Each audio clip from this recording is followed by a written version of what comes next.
Welcome back to the City Ramble. Whether you are watching or listening to this fine production, make sure to be subscribing and following on whichever medium you choose. Adam Booker, Joe Olivier, joining me, Amos Murphy, for the immediate, and it is basically immediate, post-match reaction to Swansea Swansea 1, of course, Manchester City 3.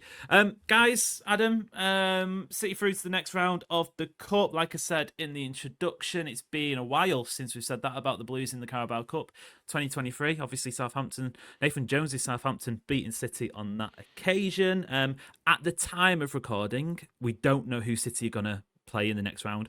We will have that throughout this course of this show. However, of course, listeners, you will already know. So that'll be a nice quirk. Anyway, Adam, City through to the next round.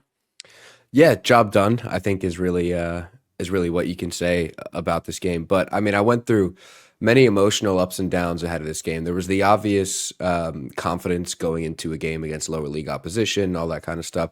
Then I found out early on in the game that there is no VAR, and I just assumed that the football gods would strike us down as karma from the domestic treble run in which we benefited from no VAR at the Liberty Stadium. And then, of course, there was the lineup that was revealed an hour and 15 minutes before the game, which was bizarre. I think we can come on to that, but the old 3-1-12 formation, I think it was from Pep. So yeah, went through the old emotional rigmarole before the game, but yeah, job done. You get minutes in the legs of Aït-Nouri, Cherki, Marmoush, Kusanov all back from injury. You get minutes out of the legs of some of the key guys that will be needed in some of the tougher upcoming fixtures, and you move on to the next round. It wasn't pretty, but I think that's kind of how cup runs look. Yeah, totally. Joe, we'll go straight into the lineup because I think everybody expected. We spoke about this on the preview with Jay, and we both came to the sort of agreement that it's going to be rotated, and we're going to see guys that we haven't seen necessarily, be that through injury or be that through form. Put them into whatever category you want, but Rico Lewis, Ryan Aït-Nouri, Ryan Cherki, Nathan Ake, Oscar Bobb was in there. Obviously, started a couple of matches, but even still, it was a little bit more wild than I was expecting, to be honest. Kovacic wasn't involved, although we believe that was through injury, and maybe there's a big picture, long-term conversation to be had about him, because obviously availability this season has been poor. But from back to front, James Trafford, Rico Lewis at right back, Kusanov playing centre-half, first time we've seen that for a while. Ake on the left side of that. Ryan Aït-Nouri coming back into the team. Nico Gonzalez, Ryan Cherki and Mukasa make up the sort of midfield, although I'm hesitant to call it that. Doku left wing, Marmoush centre forward, Oscar Bobb on the right. It felt a little bit like when you used to play, well, I imagine lots of people do play FIFA. I'm an adult, I don't have time for that. And that's not a dig at anyone who does have time, by the way. It's just me bemoaning the fact that adult life gets in the way. It's Anyway, actually literally, I'm downloading the new game on a screen about 1 inch out of the shot right now. someone isn't working hard enough. There's my takeaway. Yeah, anyway, Joe, it did feel a little bit like you kind of throw in all the attacking players, and on the video game it works wonderfully because you score lots of goals, but in real life that first half, I wouldn't call it bad, but it looked like a collection of players that have never played with each other before, and I think that showed. Yeah, it felt very gung ho from Pep, which I wasn't expecting coming into the game. Like you say, Kovacic, I thought he might play some part in the game. I didn't really expect Nico Gonzalez to start after only playing sort of half an hour on the weekend. I didn't think Mukasa would be put in from the start. I thought that was quite a bold choice. I mean, I didn't see too much from him in the game, but I still thought sort of to throw him in from the start was an interesting choice. Cherki as well, I thought he would play a large part. I didn't expect to play the full 90 minutes. But yeah, it was a bit of a weird team selection. I wasn't complaining. I was excited by sort of all the attacking options that were in it as a man who does play FIFA in his spare time, because I am an adult, but I'm not quite a full-time working adult yet. But yeah, I was quite excited by it, but I think it just sort of, our expectations were a bit too high when it comes to the lineup. I think we all thought it was going to instantly gel and we'd just be like 6-0 up by half time, just because of the quality that's there on the pitch and the abundance of attacking players, not even just in terms of the sort of the front 5 or 6, but when you have Aït-Nouri back in the team as well. And We know how Rico likes to get forward and move into that midfield space as well. But yeah, it just didn't really seem to click. Obviously, we conceded the absolute wonder goal, but it just was sort of like a bit not all over the shop, but just nothing really seemed to be too slick. It was almost like we would craft a really good move, but then we'd Do you take know an who I extra thought touch. the beneficiary of that first half was, and maybe you call me a lunatic, but I actually thought Bernardo Silva, because it was for me screaming out for a player. It's all right having all of you attacking guys in the same pitch, but if you don't have anyone to sort of stitch that together, and maybe Tajani Reinders, obviously he wasn't involved either. Kovacic, I think, would have been in there somehow, whether that was with Nico Gonzalez or sort of in place of him, and we know he's one of his strengths is kind of stitching defense and attack together with those sort of ball carriers, etc. But you had all the attacking guys, Joe, but you didn't really have a way of getting the ball to them. No, there wasn't really that link between sort of building out from the back, and then it was sort of just okay. You attacking guys have got the ball now. Just go and score. Like it was almost an expectation of right. You've got the ball. We know you've got the quality. Just go and do it now. And there wasn't really that sort of that way to manufacture a real quality chance. Even though we did have so many attacking players on the pitch, I just thought that it was sort of one of them where you could probably get a bit frustrated by the performance in the first half, not because it was terrible or anything like that, just because there were so many chances or so many times where Doku would take an extra touch or Marmoush would take an extra touch, and it's like you've already beat your man, you throw on goal, but then you try and you do a little skill move to try and get the defender sliding out of the way, and it's like, do you really need to do that? You could have just taking more shots, and I think that's what City have lacked really as of late. It's just sort of just when to just twat it really and strike the ball and hope a long shot from distance, or when they just to learn how to not do too much. And I think that maybe Doku, no, maybe probably not Doku, more like Marmoush and Cherki, the two men. If we see sort of City end up doing more of that in the next couple of games, they're going to be the ones that are crucial to it. Because that's, to be honest, tonight, Cherki and Marmoush specifically were the ones that I thought were most likely to just sort of take a shot from range and actually go in and maybe not do too much. But yeah, just overall on the lineup, I just thought it was an interesting compilation of players that didn't really, there wasn't really that gel there to sort of make everything work. But nonetheless, I suppose it did in the end, didn't it? I also think that's just kind of expected when it comes to cup ties like this. I think, the reason we see so many lower league teams upset Premier League teams is, as much as I want to believe in the magic of the cup, it's typically because even though Premier League teams will rotate in, far more talented players than a lower league team. If that was City's rotated team, it still has hundreds of millions worth of pounds worth of players in the team, and full-blooded internationals and all that stuff. But there is something to be said for putting out a random group of 11 players that haven't played together. Some might be playing out of position and all that kind of stuff. And I think that's always going to look disjointed. And I think one thing that City absolutely had going for them in the 4 years in which they won the League Cup and they won a couple of FA Cups in there was, with a much smaller squad, much fewer of the players that were being rotated in during the cup runs were players that were typically on the major outskirts during the Premier League. You'd see Jesus and Sterling and all these players come in, and strong teams that were made up of players that would play regularly in the Premier League as well. Whereas in the past couple of years, we've seen more of legit rotation where players will never step foot on the pitch in the Premier League for City, but will play in some of these games. And that wasn't fully the case today. I think we've seen that more in the past couple of years with the likes of Calvin Phillips and players like that. But I think that's just par for the course when it comes to playing such a disjointed lineup. There's obviously loads of talent on the pitch, but it's just random and doesn't click. Yeah, that goal goes in for Swansea, and are we at the stage of Manchester City where we only seem to concede worldies? Because I thought there was very, very little that Donnarumma and /or the City defence could have done for the Matty Cash goal at the weekend.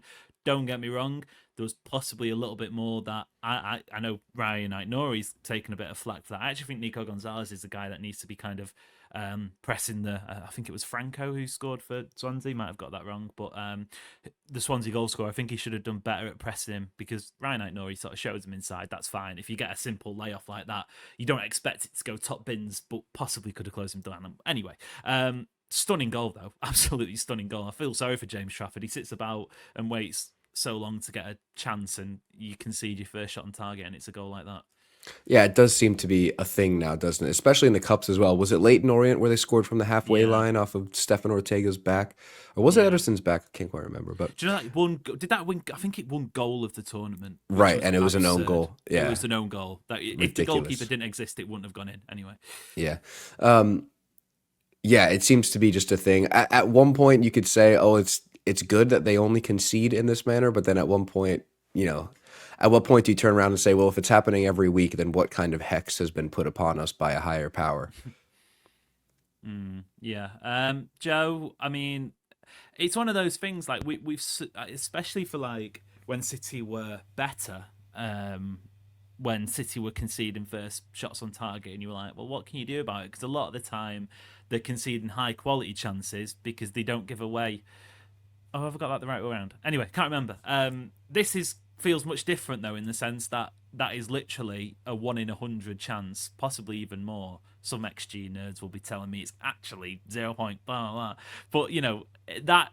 I don't know, apart from, like I said, Nico Gonzalez closing him down a little bit more, what is the antidote? Because ultimately, you look at the reverse angle, the guy set it outside the post by about a metre, and it's come in and only just sort of shaved the post and gone in. James Trafford couldn't do anything about it in my eyes, and like, it is what it is, I guess. You just got to bounce back. Yeah, as part of the goalkeeper union, I'll defend James Trafford on this one and say, yeah, it's just a wonder goal. You can't do anything about that. I don't think. I mean, even if you had Trafford and Donnarumma, I don't think you stop that. Like you say, he's curled it so far outside the post, and then it comes back in. Yeah, it's pretty much unstoppable. Yeah, and it was very typical City, for shot on target and all that. But I think maybe you can take it from the positive angle, saying that we only concede worldies, is that because we've got that good goalkeepers now that we don't concede the pot shots that we used to, I suppose, or the real, the spawny chances that we used to concede. And now, if we're only conceding, absolute worldies, then the keepers must be doing something right. My only surprise there is that you're a member of the goalkeeper union, a man of your stature. Are you playing in five-a-side nets or what? Yeah. In fact, I am playing in five-a-side nets. You're looking at the man who kept a second half clean sheet for the time that he played, and I will as well say that for my 5 minutes out pitch, in my first 2 touches, I slotted it bottom right. So I'm not taking any slander this week. Careful, guys. Talking about five-a-side on the podcast is reserved for the Let Me Talk podcast.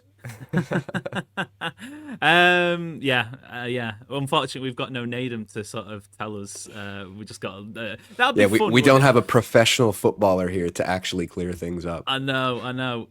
I think we should have a City podcast / content creator five-a-side tournament. That'd be cool. I wonder if we could. I imagine for like charity or something like that. The issue is that we've got such a global panel. Yeah, I'd fly over. We could scramble a few together, surely. Yeah, maybe. I see what I did. Scramble, no pun intended. There you go. So make sure you subscribe and sort of listen to this show so we can afford the aeroplane tickets to flying about 3 guys from the States. Quickly before we go to the break, Adam, Doku kind of gets a goal. I will say I enjoyed the intent running at the defenders. I thought that was really good, sort of taking it to them. I don't think it goes in if the Swansea defender doesn't swing a boot at it and it kind of averts, like goes completely the opposite direction. But again, got to praise the positivity. I don't want to do the classic Jeremy Doku pylon, but this is like a thing, isn't it? Like he's also had 1 or 2 assists that were deflected and shouldn't actually be assists, but the ball gets there in the end by hook or by crook. I think at the end of the day, it's as you said, it's the positive intent. It's the fact that he was direct, he beat a man, and he did something that caused any sort of chaos and was dangerous. And I think that's something that's been lacking from just about everybody on the pitch outside of Erling Haaland in recent weeks. So, you look on the flip side. I'm sure we'll come on to him in the second half of this episode, but you look on the flip side of Oscar Bobb, and he's miles away from even getting a hopeful deflection to do anything in his favor. So it's the positive intent. It's the attitude of always trying to do something, and it doesn't always come off with Jeremy Doku, but you absolutely can't fault him for always trying to get into those positions. I actually had him put Oscar Bobb down on the running order, and that might be an indictment in itself, but not impressed, I'm guessing. It's another one of those games where I think it's so clear with Oscar Bobb that he is a product of the City Academy. He does all of the things he's supposed to do correctly. He's always in the right positions, in my opinion. He knows when to recycle the ball. He knows when it's a chance to take his man on. He knows when to try and get a cross off. The difference between, and look, I know it's ludicrous to compare Oscar Bobb to somebody like Riyad Mahrez or whoever, because Riyad Mahrez is towards the end of his career and was a full-on international and multi-time Premier League winner and all that stuff. But the difference between a player from the City Academy that knows what he's supposed to do because it's been drilled into him and Riyad Mahrez or whoever else is knowing what you're supposed to do and having the ability to finish the chance, make the correct cross, all that kind of stuff. So I don't fault Oscar Bobb, and a lot of people have been making the comparison of, we have another Jeremy Doku thing on our hands where we've hyped this guy up and he's just not providing. I think it's really different because with Jeremy Doku, a lot of the times it was the decision making that was poor and all of that. With Oscar Bobb, I don't think the decision making is poor. I think, like I said, he's always doing the right thing. It's just it doesn't result in anything. Like he kind of just drifts in and out of games, and it's a couple of nice step overs, and we know he's got that ability and all that kind of stuff. And I think, we saw this on international break with Norway. I mean, he was absolutely slated by the Norway manager, basically saying he did literally everything wrong. Like, I'm not trying to just pile on Oscar Bobb here, but it's becoming a thing now, whether it's Premier League opposition or lower league opposition in the Cup, that he's just sort of drifting in and out of games. And he's coming back from a really gruesome injury. He's young. He's just sort of finding his feet as a full-time professional. But at a certain point, he came into this with so much hype. This isn't Dortmund. This isn't Ajax. This isn't, again, not to do Gary Neville. This is Manchester City we're speaking about. And, I do take the point. We've had plenty of conversations about Oscar Bobb, though, this week. So I guess we will sort of maybe pick it up later down the line. Although looking at the fixture list, I did feel like this was an opportunity, maybe one of these final few before the international break, to really stake a claim. And, well, he hasn't done that. Join us after this quick break. Welcome back to the City Ramble. 3-word review times. A win for City in the Cup. Let's hear them then. Jacob Barlow, obviously, was on the show yesterday. He says, other players score. That is true. That is something we're asking for. Joe Green says, in the hat, which I don't think we've had confirmation of the draw just yet, annoyingly. Anyway, Kelkster says, Cherki's a baller. We've had Jack saying, Rayan bloody Cherki. Christian, Cherki absolutely brilliant. We see things, ooh la la. I imagine that's a take on the French saying. Stu says, Cherki, that's it. Archangel says, Cherki, Ryan Cherki, masterclass. Jason says, Haaland, Cherki, Donnarumma. Interesting. Those are 3 names. They very much are. And if we can imply off Jason's tweet, 3 players who could be very crucial to City this season. Because could that be the starting front 3 against Bournemouth? We'll never know. I was actually listening to the Stadio podcast a couple of weeks ago, and they were saying how funny would it be if City signed Donnarumma to play next to Haaland, and maybe Jason's seeing the future there. But going back to it, Adam, Haaland, Cherki, Donnarumma could be 3 very important players for City this season, because it does feel like tonight, at the time of recording, yesterday at the time of listening for you guys, was the time when Ryan Cherki properly arrived in a Man City shirt. I don't know about that. I mean, there was a lot of mention. There was a lot of mention for Ryan Cherki in there. I think he's a phenomenal footballer. I think he's an absolute baller. Is he the kind of player that, when you put him into a conversation with Erling Haaland and Donnarumma, you're saying that he is like integral to the spine of a team, like a match winner? I don't necessarily know that he's that yet. 90 minutes against Swansea he won the doesn't. match for City. That is true. Today. That is true. 90 minutes against Swansea in the League Cup doesn't necessarily tell me that yet. However, what I will say is, based off of what we saw against Swansea and based off of what we've seen from the likes of Doku and Savinho and other of the attacking players in the last few weeks, he absolutely should be starting Premier League matches for now to just be a different option and a different look. the thing about Cherki for me is, like, if he's going to come in and he's going to be a guy that does a lot of flicks and tricks and he tries a lot of things and he takes a lot of risks, it's got to come with the numbers to back it up. He's got to be putting the ball in the back of the net. He's got to be piling up the assists. I will say I would be really excited to see him play with Erling Haaland. I think if there's anybody in the team, There was two moments in that Swansea game. Yeah. There was one across the box that was just that Nathan screaming out Ake for was a bit Haaland. close to, yeah, yeah. which is hilarious. But no, I think if there's anybody in the team outside of maybe Phil Foden that is going to find a really intricate way to get the ball to Erling Haaland, a way that nobody else in the team would be able to find him, it is probably Ryan Cherki. And if this team is built around funneling the ball and all of the chances to Erling Haaland, then that's somebody you want to get into the team. The real question, and we can probably address this later on this week, or I guess on tomorrow's episode before the Bournemouth game, is where does he fit in? Because I think tonight he was a bit all over the place. He was dropping really deep alongside Nico at times. He was playing as a right winger at times. He was drifting out to the left at times. He was all over the place. So it'll be interesting to see in the more like rigid Premier League setup where 8 or 9 of the players that Pep's going to select are dead certs into their positions. It would be, I'm curious to see where he fits into all of that. Yeah. I actually disagree slightly in the sense that, well, obviously, objectively today he was a match winner, but I know what you mean in those big Premier League matches. For me, Joe, what Ryan Cherki brings, his vision is phenomenal. And yes, you might say, well, it was only Swansea opposition-wise, not great.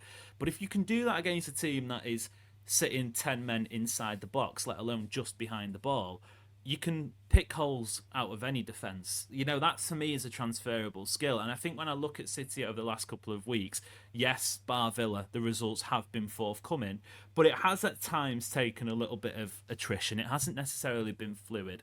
For me, Ryan Cherki, I think, and it sounds cliched, but he definitely has the X factor. And he is just somebody who, in the same way that Marmoush, which is ironic because the both of them did this for the goal, but Marmoush will get a goal out of nothing, and it might, like, the performance itself might not have been necessarily as swanky, but Marmoush will pop up and stick one, in the roof of the net like sort of prime Kun Aguero. Cherki is so stylistically pleasing, but at the same time, he can just pick those locks whenever he wants, and I think, go maybe slightly fast forward into the next couple of matches. I agree. You put him in there because he is a point of difference, and I think City. You look at how stale it has been on the right hand side with Bobb the last couple of matches. I think, not to use the pun, but Cherki could fix it. Yeah, I think Cherki could potentially be the lock that could potentially be the key that unlocks all the doors for City this season. I think if we can find a way to fit him in the team, without compromising somebody else's position, without compromising Foden's value in the team, I think it's just a match made in heaven. He just seems like it was a superb performance today. It just seems like the ball just sticks to his feet. The guy he's just so silky to watch. He's very sort of King Clancy, David Silva-esque, kind of like the way he just moves the ball and just the jinky jinks. Do you know what I mean? It's just that kind of movement is just. Oh, it's just very reminiscent of them, and I totally agree. I think you could put him into any of the games coming up, and I think that he'd be able to make some form of a difference. And I think, what's the harm in playing him out on the right wing? I think that's the natural spot, especially as you said, like without compromising anybody else's role in the team. I think that's the natural place. It feels so like ready-made considering the conversations we've already been having. Yeah. I just think what is the harm in putting him there rather than Bobb or Savinho or Bernardo Silva. I feel like he offers so much creatively in that department, and you get the best out of having Foden in midfield too. You can have Doku on the left still. You're not getting rid of anybody else. The team is pretty much the same as it was. Instead of Bernardo or Bobb, you're getting Cherki out there, and if he needs to, he can drift inside the midfield. Pep can work his magic on that side of things. But there was a ball that he put into the box today. I don't think anyone actually was anywhere near it or met it, but it was very reminiscent of the one that he assisted in the Club World Cup, and it was like, well, that's clearly, just as you're saying, Amos, he can do it. No matter the opposition, he's gonna do the same pass. He's gonna do the same movement. He's gonna be involved in creating the same chances. So surely it doesn't matter the opposition that he's up against, because the guy's still gonna be pulling out beautiful balls into the box, little slide passes through the defence. And if he can do that against Swansea, and he can do that against, I can't remember what, Al Hilal, then, surely he's going to have a chance to do that against the better opposition. And I really want to see it, to be honest, because I think he's been really limited, and understandably so. He's still young, he's still fresh, adapting to the physicality of the league and all that. But I think that tonight, if there was, as you were saying with Bobb, he didn't really stake his claim to sort of play any involvement in the rest of the match. Well, Cherki certainly did. Yeah. Should we have some stats? Ryan Cherki versus. Oh wait, pause. Draw. Brentford at home. I like it. I like it. All right. Obviously, who did Brentford beat? Grimsby. Yeah. Giant killers. Grimsby. Yeah. Oh, maybe. Yeah. Brentford at home. I like that. Semi-final, perhaps. Fingers crossed. Stats for Ryan Cherki then. 1 goal, obviously. 1 assist, obviously. 119 touches. 74 accurate passes, an 80% pass accuracy, 14 touches in the opposition box, 11 passes into the final third, 6 chances created. Jesus, gasped. Most of any player on the pitch. 5 ground duels won, 2 tackles, was fouled the most times at 2. Adam, to me, the most impressive part I think about those stats were the couple towards the end. 5 ground duels won and 2 tackles, because if you're going to succeed as a Pep Guardiola player, those numbers are almost more important, or just as important as the 6 chances created, 1 goal, 1 assist, etc., etc. Yeah, absolutely. And I'll sort of set my stall out. I mean, I said at the beginning of the season on our season prediction show that I thought Cherki would start fewer than 10 games in the Premier League this year.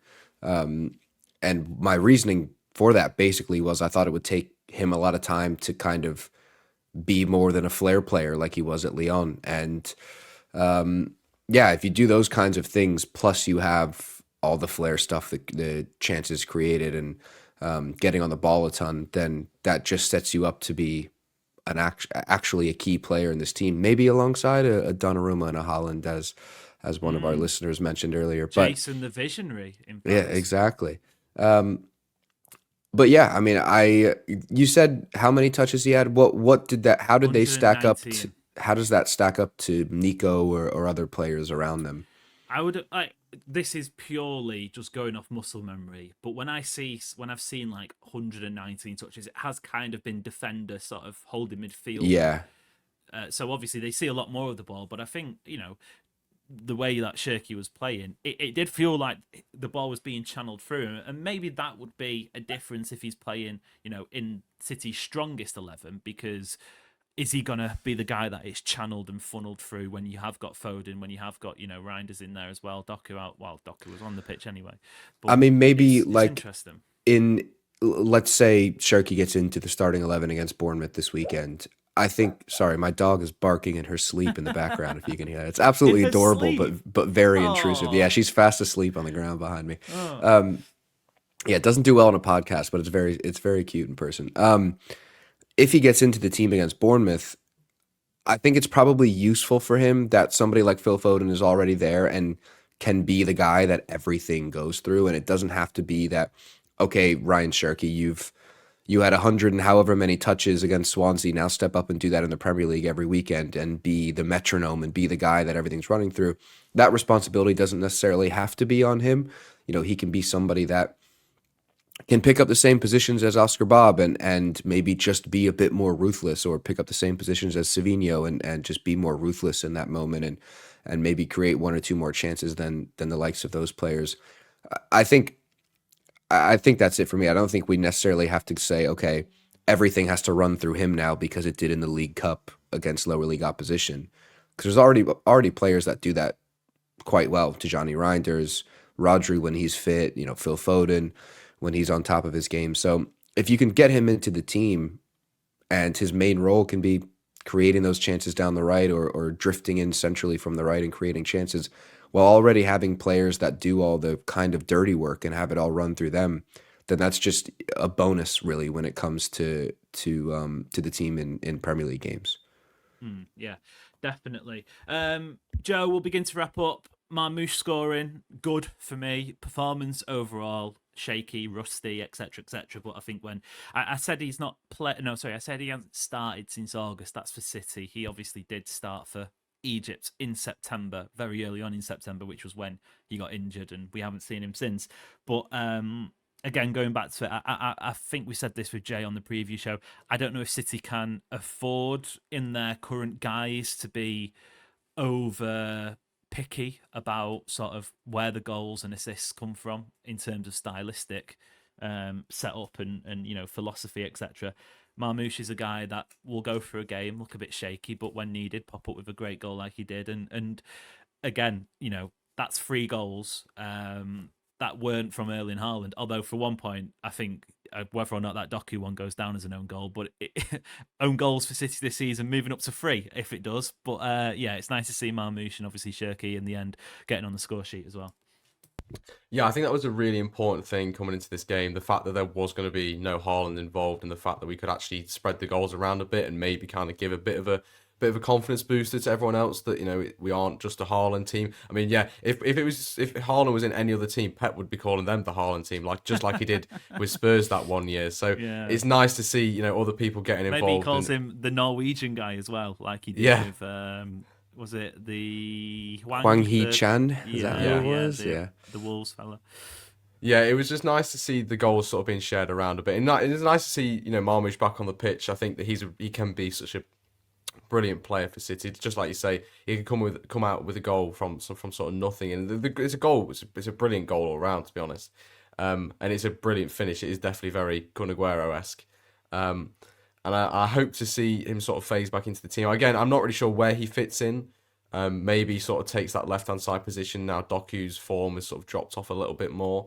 But I was, he was a little bit rusty, but you can't really expect too much from a man who's coming back after an injury and he's not played a lot of football. I think it's just important now that we keep him fit and we manage his and Haaland's minutes fairly well, because I think I read somewhere that Haaland's played 1,032 minutes, not 10,000, as I said on the radio earlier on, and was then berated. You're never getting invited back. Yeah, I know. I was berated for it by my mum. But Haaland's played a lot of minutes of football this year, and I think or this season so far. So I think it's really important we keep Marmoush fit, just to sort of stop his legs getting absolutely shattered, because there's no way you can keep that kind of momentum up, and it's really good if we can sort of, even if it's just sort of taking him off for 20 minutes towards the end, or resting him against your Burnleys away, games like that is going to be really important just to keep him fit and firing and not let any injuries creep up on Haaland. So I think that not only having Marmoush back is good for his actual impact on the team in general, and the fact that he can find goals out of nothing, and the fact that when he is fit and firing, he can be such an exceptional player on down that left-hand side, or as a sort of second striker, whatever. I think it's the impact on the rest of the team he has as well, which can be really beneficial for City. My only concern would be Haaland's goal per minute ratio. If he had been playing 10,000 minutes and only getting 30 odd goals a season, whatever it is. Joe, obviously Adam will be back for the preview show ahead of the Bournemouth game. But Joe, in terms of that Bournemouth game, just very quickly, Cherki, Marmoush, are they into the team for you?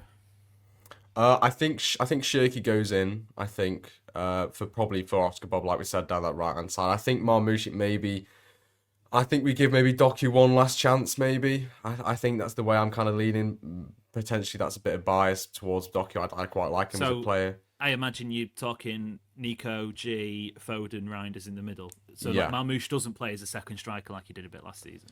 Yeah. I'd say Doku down the left, Haaland up top, Cherki on the right, and then Marmoush probably on that left-hand side or maybe for Haaland, sort of some point in the second half, 60th sort of minute onwards, or if we need a goal, just need a bit of. I feel like with Doku, it's like great, he can make that chance, but Marmoush is less likely going to make that chance for Haaland. But if the ball falls to his feet, he's more likely going to put it away than Doku at the minute. I think that his form has kind of just dropped off a little bit, and maybe we need some of that more clinical ability that comes with having Marmoush in the team. But I just think that maybe minutes wise, fitness wise, I can't see him starting. Cherki, I think there's more of a chance of Pep throwing him from the start. Yeah. Cool. Adam, we'll be back tomorrow previewing Bournemouth, so I'll see you there. See you there. Joe, thank you very much. I'm going to go and practice my chipping. So when we do practice for the City content creator 5-a-side tournament, then I just look at little dinky dink. I'll have you know I cover the five-a-side square goals quite well actually, so there won't be any chipping Only because we're necessary. about 1'5", 1'6" in the air. Yeah, whatever. At the end of the day, I'm still taller than Ricci, so you know I'll end on that point. It's like comparing Rico Lewis and Bernardo Silva. Listeners, wherever you're watching or listening, of course, make sure to follow, subscribe. Let us know what you think of the show. Unless you don't like it, then don't. Until next time, it's been a pleasure. We'll see you later.